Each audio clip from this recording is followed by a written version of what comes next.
Juan Manuel Serrano, ex jefe de gabinete de Pedro Sánchez y expresidente de Correos, facilitó presuntamente con fondos públicos la actividad de la trama vinculada a Santos Cerdán. Según el último informe de la UCO, impulsó la contratación de Leire Díez mediante un proceso de selección supuestamente amañado y permitió que la red percibiera 270.000 euros a través de contratos del Grupo Postal. El informe de la Guardia Civil al que ha tenido acceso El Mundo sostiene que Serrano autorizó un proceso diseñado para incorporar a la conocida como fontanera del PSOE a la empresa pública. Además, aprobó la contratación por parte de Correos del despacho SDEP y Carrillo Abogados SLP, que posteriormente realizó pagos al expresidente de la SEPI, Vicente Fernández, señalado por los investigadores como uno de los responsables de la trama supuestamente dirigida por Santos Cerdán e integrada, entre otros, por Leire Díez y Anchor Alonso, socio de Cerdán en Servinavar. La denominada trama Iruroc está siendo investigada por presuntos intentos de interferir en causas judiciales que afectan al entorno de Pedro Sánchez, financiándose supuestamente a través de entidades de la SEPI, entre ellas Correos. ¡Ay, qué bonito! ¡Qué bonito!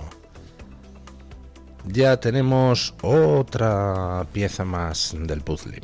En el informe del juez sobre la trama de las cloacas, en el auto del juez sobre la trama de las cloacas, donde se imputaba al expresidente de la SEPI, a Leire Díez, a Santos Cerdán, a los abogados del PSOE, a la gerente del PSOE, se mencionaba también en diversas ocasiones a Juan Manuel Serrano. Juan Manuel Serrano, amigo de Pedro Sánchez, jefe de gabinete de Pedro Sánchez hasta su llegada a la Moncloa. Después Sánchez le nombra presidente de Correos.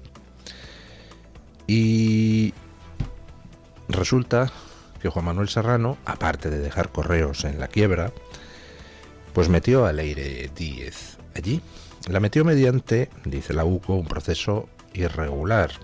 Leire Díez entró antes de que se convocara su plaza y luego contribuyó a redactar los requisitos para la convocatoria de su plaza.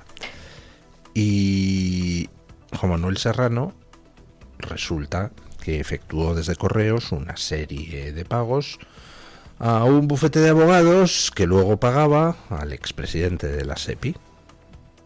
También metido junto con el socio de Santos Cerdán y con Leire Díez en todo el tema de esa trama de pelotazos diversos con adjudicaciones públicas en torno a la empresa llamada Iruroc. Bueno, pues ya tenemos a Correos financiando la trama de las cloacas. Tenemos al PSOE proporcionando la logística de la trama de las cloacas y también financiando la trama de las cloacas. Y el informe de la UCO tiene especial relevancia porque se refiere a alguien que, al igual que Leire Díez, acompañó a Pedro Sánchez desde antes de su llegada a Moncloa. Recordemos que Leire Díez era la encargada de redes en aquella campaña de primarias de Sánchez, donde se hizo con la Secretaría General del partido, y Juan Manuel Serrano pues estuvo de jefe de gabinete de Sánchez antes de llegar a Moncloa.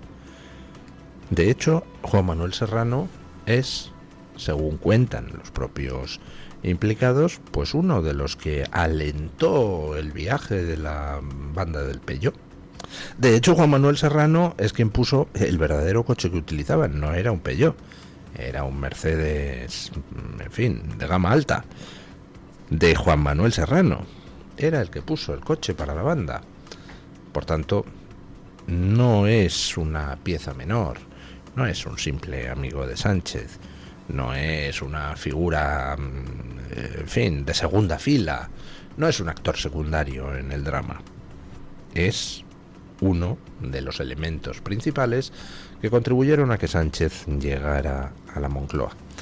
Y es alguien a quien Sánchez recompensó poniéndolo en Correos para que terminara arruinándolo. Y después lo llevaron a un sitio, creo que está ahora en una empresa que se dedica a otro pelotazo de estos tan progres, en nombre del planeta, a dar pelotazos, en concreto con el asunto del hidrógeno verde. Bueno, pues Juan Manuel Serrano está pringado de hoz y coz en la actividad de la cloaca del Partido Socialista, con la que el Partido Socialista intentó pues buscar todo tipo de basura contra jueces, contra fiscales, contra guardias civiles que investigaban bien al PSOE, bien a la familia de Sánchez. Bueno, ¿qué significa este informe de la UCO? Pues que está al caer la imputación de Juan Manuel Serrano, con lo cual tendremos ya a Pedro Sánchez con su mujer camino del banquillo, su hermano pendiente de sentencia, su número 2 condenado, su otro número 2 pendiente de cuándo le mandan al banquillo, su ex jefe de gabinete, ahora Juan Manuel Serrano, pues posiblemente imputado a no mucho tardar. Tenemos a todo el núcleo duro de Sánchez pringado. Y lo que queda claro, tanto por la trama de las cloacas, como presumiblemente por lo que se cuenta, aunque de eso tenemos todavía menos datos públicos, por la trama de la financiación ilegal, lo que todo el mundo espera es que se produzca de un momento a otro la imputación del Partido Socialista como organización. Como lo que es, una organización criminal.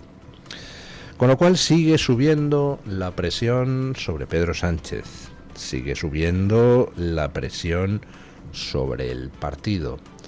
Y al final, pues bueno,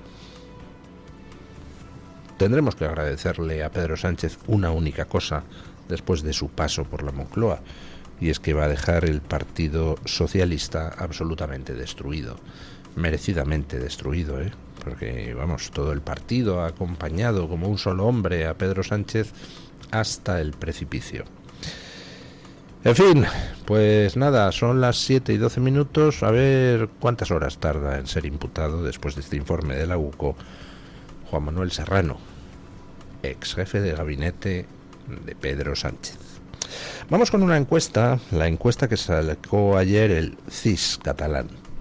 CIS catalán, pues hombre, que no es un organismo neutral, evidentemente. Y CIS catalán que a veces ha pegado patinazos brutales, como por ejemplo cuando le pronosticaba a Artur Mas pues una holgada mayoría absoluta y al final se metió un castañazo de 3 pares de narices. Pero CIS catalán que es menos obsceno que el CIS de Tezanos. Lo del CIS de Tezanos pues es algo que debería enseñarse en todas las cárceles del mundo. El CIS catalán tiene sus sesgos, pero no es tan, en fin, descarado. Y es muy interesante la encuesta que han publicado ayer, porque trae datos que para algunos deberían ser alarmantes. A otros, pues ¿qué quieren que les diga? Nos parece muy bien, escuchen. El último barómetro del Centro de Estudios de Opinión de Cataluña sitúa al PSOE como claro vencedor de unas hipotéticas elecciones generales, con el 29% de los votos en Cataluña y entre 17 y 18 escaños. RC sería segunda fuerza con un 17,7% y entre 10 y 11 diputados.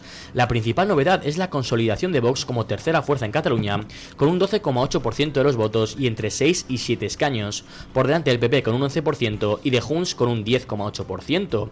En unas elecciones autonómicas el PSC seguiría liderando con un 24,3% de los apoyos, aunque pierde 3,7 puntos respecto a 2024. RC se recupera y sube hasta el 18,1%, mientras que Alianza Catalana protagoniza el mayor ascenso al alcanzar el 15,1% de los votos, subiendo más de 11 puntos. Por el contrario, Junts sufre un fuerte retroceso y cae hasta el 11,8%, casi 10 puntos menos que los últimos comicios, y por último Vox subiría al 9,8%, subiendo un 1,8%, y el PP se queda en el 9,6%, bajando un 1,4%. Bueno, pues el sondeo del CIS catalán, como ya digo, no suele ser del todo objetivo. Tiende, por ejemplo, a primar a RC sobre Junts, tiende a primar a los separatistas sobre los no separatistas, pero bueno, en fin, digamos que el sesgo no es tan brutal como el de Tezanos. Lo que ayer trae el CIS catalán pues son datos que parecen coincidir con la percepción social, lo cual no quiere decir nada, y que arrojan distintas bombas de racimo sobre el panorama político catalán. Primera bomba de racimo. Junts está muerto. De creer lo que dice el CIS catalán, ya se habría producido el sorpaso a Junts, tanto en las autonómicas, donde Alianza Catalana, el partido ese de Sílvia Orriols, se pone por delante del de Puigdemont, como en las generales, donde no se presenta Alianza Catalana y quien le da el sorpaso a Junts es Vox. Es decir, en estos momentos Santiago Abascal tiene más votos que Puigdemont en Cataluña de cara a unas elecciones generales, que se dice pronto. ¿Quiénes son los grandes beneficiados en la encuesta? Pues básicamente Alianza Catalana y Vox. Los dos partidos suben y suben con fuerza. En las elecciones generales el Partido Socialista ganaría en Cataluña, pero perdiendo 5 puntos. 5 puntos que se los embolsa Vox, lo cual resulta interesante y hasta cierto punto sorprendente, hasta que uno recuerda que Vox precisamente está creciendo más en las zonas donde antes había más voto al Partido Socialista entre gente pues, de clase media baja, de clase baja. Al Partido Socialista le están abandonando en los barrios y se están yendo a otro tipo de formaciones. En cuanto a Puigdemont, pues parece que ya ha perdido fuelle toda la retórica del huido tan listo que ha engañado a todos y que mientras que Junqueras iba a la cárcel, se iba a Waterloo y se reía, ja, ja, ja, ja, ja. Bueno, pues parece que todo eso ya ha dado todo lo que tenía que dar. Ya no queda más desarrollo posible en el guión. Ya Puigdemont es algo del pasado. ¿Hasta qué punto puede estar exagerada esta caída de Puigdemont y ese mantenimiento o incluso un cierto ascenso de RC que dice el CIS catalán? Bueno, pues ahí hay que poner un poquito en cuarentena los datos, porque como ya digo, el CIS catalán tiende a penalizar, desde que no está mandando CIU en la generalidad, pues lo que son los partidos herederos de esa órbita política, y tiende a sobrevalorar a los partidos de la izquierda separatista. Luego veremos qué ha producido esto en cuanto a reacciones dentro del propio mundo separatista. Luego veremos qué es lo que ha dicho el amigo Rufián, esa especie de termómetro de la situación. Los jetas tienen un olfato especial para ver por dónde van yendo las cosas, así que conviene escucharles. Cuando ustedes vean a un jeta profesional alejarse de algo, quiere decir que ese algo está hundiéndose. Cuando vean a un jeta profesional acercarse a algo, quiere decir que ese algo está en ascenso y el otro va a ver qué saca. Bueno, pues nada, los datos no son sorprendentes en cuanto a quiénes son los que suben. Todos lo estamos viendo. El debate de la inmigración está ganado por la gente de Vox y Alianza Catalana hace muchísimo tiempo. Las cosas han llegado hasta tal punto de despropósito que la gente pues, se le ha llenado el gorro de pipas. Y ya puedes recurrir a todos los mantras, a todas las descalificaciones, da igual. Los españoles no somos xenófobos, no somos racistas, no nos molesta que venga gente de fuera. Ahora, que venga gente de fuera pues a atracar a alguien, a violar a una señora, a poner el cazo para vivir por la cara de las ayudas públicas, eso nos molesta muchísimo. Nos molesta muchísimo con los españoles, es decir, no soportamos a los españoles que se dedican a la delincuencia o a la jetez. Pero a esos no tenemos más remedio que aguantarles. ¿Qué les vamos a hacer? Es como cuando te toca el miembro de tu familia que es un indeseable, pues no tienes más remedio que aguantarte. Pero oiga, una cosa es aguantar al miembro de tu familia indeseable y otra cosa es que venga uno de fuera, un indeseable de fuera, y se te meta en la casa. Oiga, pues no, la casa es mía, a su puñetera casa. En fin, en Sevilla parece que el PP pues va a rectificar su postura inicial de apoyo a una mezquita completamente incomprensible para mí. Y ahora el ayuntamiento sevillano, que lleva el Partido Popular, pues está estudiando, a petición de Vox, paralizar la construcción de esa mezquita de prioridad musulmana rarilla. Escuchen. El gobierno de José Luis Sanz afronta uno de los asuntos más delicados de la legislatura en el Ayuntamiento de Sevilla. La Comisión Ejecutiva de la Gerencia de Urbanismo debe pronunciarse sobre la concesión de la licencia de obras a la Fundación Mezquita de Sevilla para construir un centro cultural islámico en un solar del Polígono Sur. Aunque se trata de un punto más del orden del día, la polémica generada en torno al proyecto anticipa un debate complejo, más aún después de que Vox haya presentado un recurso para frenar la tramitación al apreciar dudas legales. Ha sido el propio alcalde quien ha confirmado la presentación del escrito por parte de la formación de Santiago Abascal, único partido junto al PP con representación en la Comisión Ejecutiva de Urbanismo.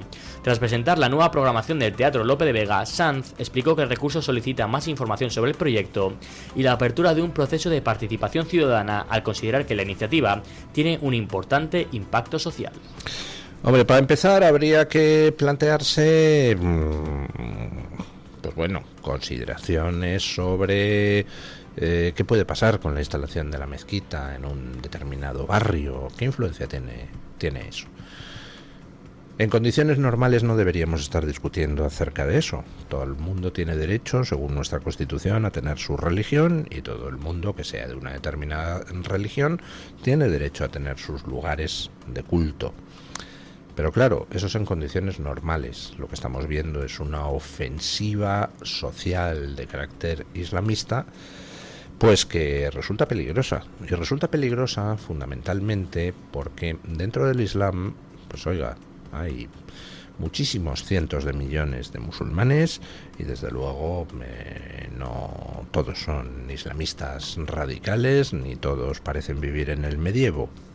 No tiene que ver. El problema es pues que por alguna razón que todos sospechamos, quien se ha hecho con las riendas de lo que es en estos momentos la opinión pública musulmana son las versiones más radicales, las versiones más retrógradas. ¿Llevar un pañuelo o no llevar un pañuelo? Pues oiga, en principio cada uno lleva lo que le da la gana, como si quieres llevar una gorra. Pero claro, cuando empieza el pañuelo a utilizarse como símbolo de, pues empiezan los problemas. Porque si una mujer musulmana, por ejemplo, no quiere llevar pañuelo en su barrio con mayoría musulmana, pues pasado un cierto umbral de pañuelos resulta que la empiezan a llamar de todo.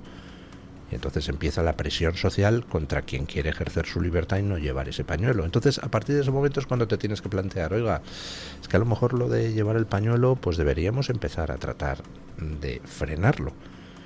A lo mejor no con leyes, pero a lo mejor sí con campañas de concienciación social. Ya está bien de diferenciar a la mujer como algo que tiene que ocultar su belleza. Con las mezquitas pasa lo mismo. Pues oiga, no hay problema que se abran mezquitas, pero claro, cuando ya empiezan a ser cada vez más grandes y empiezan a ser cada vez más numerosas, ¿qué proyecta eso en los barrios donde se instalan? ¿Contribuye a que exista una sociedad más libre, más plural, donde todo el mundo pueda hacer lo que quiera? ¿O contribuye a que se aísle a quien no es musulmán o a quien no es musulmán de la manera que quiere el tío radical que dirige la mezquita? Pues es un problema nada sencillo. Y en el caso de la mezquita de Sevilla se dan dos circunstancias. Primera, que es más que una mezquita. Esto es un complejo administrativo musulmán. En el momento en que tú ya tienes que si un dispensario médico, que si un comedor social, ya no es una mezquita, es algo más. Con lo cual pues hay que estudiar el proyecto viendo a ver qué impacto va a tener. Y los vecinos, digo yo, que tendrán algo que decir. Y luego aparte, lo que es inadmisible es que ese complejo que va más allá de mezquita resulta que te imponga que va a atender con criterios de prioridad musulmana, y lo dicen por el morro. Imaginen ustedes que la conferencia episcopal anuncia que se va a abrir una gran catedral con centro hospitalario asociado y con comedor social asociado, y todos ellos con prioridad católica. ¿A alguien le parecería bien? ¿A alguien le parecería admisible que la Iglesia Católica abriera un comedor social de prioridad católica? Ah, que tú no eres católico. Al final de la cola. Oiga, vale ya, ¿no? Bueno, 15 de julio, Marco Rubio va a presidir una cumbre que yo creo que va a representar un antes y un después. Escuchen. El secretario de Estado de Estados Unidos, Marco Rubio, convocará el próximo 15 de julio una cumbre en Washington con la participación de más de 60 países para abordar el repunte de la violencia política y analizar estrategias para combatirla, según ha informado un alto cargo del Departamento de Estado. La denominada Reunión Ministerial sobre el Resurgimiento del Terrorismo Político reunirá representantes de países de América, Europa y Asia y se enmarca en la nueva estrategia antiterrorista impulsada por el presidente Donald Trump. El plan, firmado en mayo, pone el foco en la identificación y neutralización de lo que la Casa Blanca define como grupos políticos violentos y seculares, con ideologías consideradas antiestadounidenses, entre ellos organizaciones de corte anarquista y movimientos como Antifa. Bueno, esta noticia, que no ha tenido demasiado eco en los medios, o sea, sí aparece mencionada, pero bueno, como una noticia más.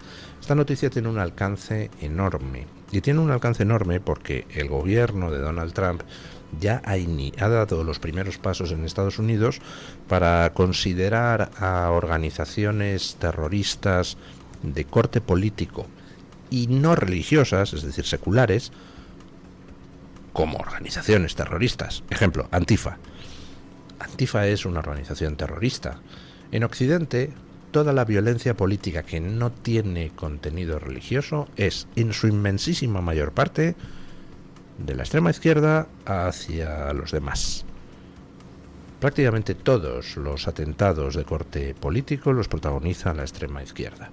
Los asesinatos que hemos visto, Charlie Kirk, por ejemplo, a quien se mata es a los que la extrema izquierda señala como objetivo. La extrema izquierda, una parte de la misma, se ha convertido en una organización terrorista, y una organización terrorista transnacional, es decir, con grupos extremadamente violentos, que son, por ejemplo, los que viajan a cumbres del G20, cumbres del G8, te incendian una ciudad, intercambian información, intercambian militantes, se coordinan. Bueno, pues el gobierno de Trump ya ha iniciado la campaña contra estos grupos terroristas dentro de Estados Unidos, y el 15 de julio se reunirá Marco Rubio con representantes de 60 países para poner en marcha el proceso de persecución de este tipo de comandos de extrema izquierda de carácter terrorista de una manera coordinada entre los países. No tengo datos de cuál es la agenda de la reunión ni los objetivos, pero no hace falta ser muy listo para imaginarlos. De lo que se trata es de establecer un organismo o unos canales de coordinación para el intercambio de información y la persecución de este tipo de grupos en los distintos países. Vamos, que si un grupo Antifa se refugia en, Alemania, pues exista un mecanismo de coordinación para trincarles y juzgarles en donde hayan cometido algún tipo de atentado. Y es muy interesante para nosotros este tipo de actuación por una razón. Yo ya he dicho que a mí lo de la ley de nietos no me da miedo de cara a las falsificaciones electorales. A Sánchez le encantaría falsificarlo todo, pero otra cosa es que pueda, y no va a poder.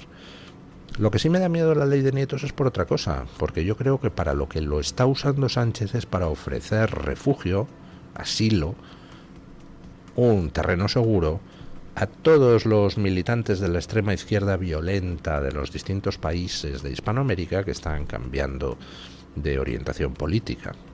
¿Dónde van a terminar recalando las bandas de extrema izquierda violenta de Argentina, de Colombia, de Brasil, de Venezuela, de Cuba? Aquí. Van a terminar recalando aquí, gracias a Sánchez, que les está poniendo la alfombra roja. Esa es la parte que me preocupa de la ley de nietos, la importación de grupos terroristas desde Hispanoamérica. Los sindicatos, aquí la extrema izquierda nacional no tiene ninguna posibilidad de incendiar la calle si hay un cambio de gobierno mañana. Esas bandas de descerebrados violentos de extrema izquierda los que te queman el metro en Chile, los que se dedican a hacer scratches violentos en Argentina, los que se dedican a disparar contra manifestaciones opositoras en Venezuela, esos sí tienen posibilidad de crear violencia en las calles españolas. Por tanto, esta iniciativa de Marco Rubio nos va a venir al pelo, porque a lo mejor conjuramos el problema que quizás se nos venga encima.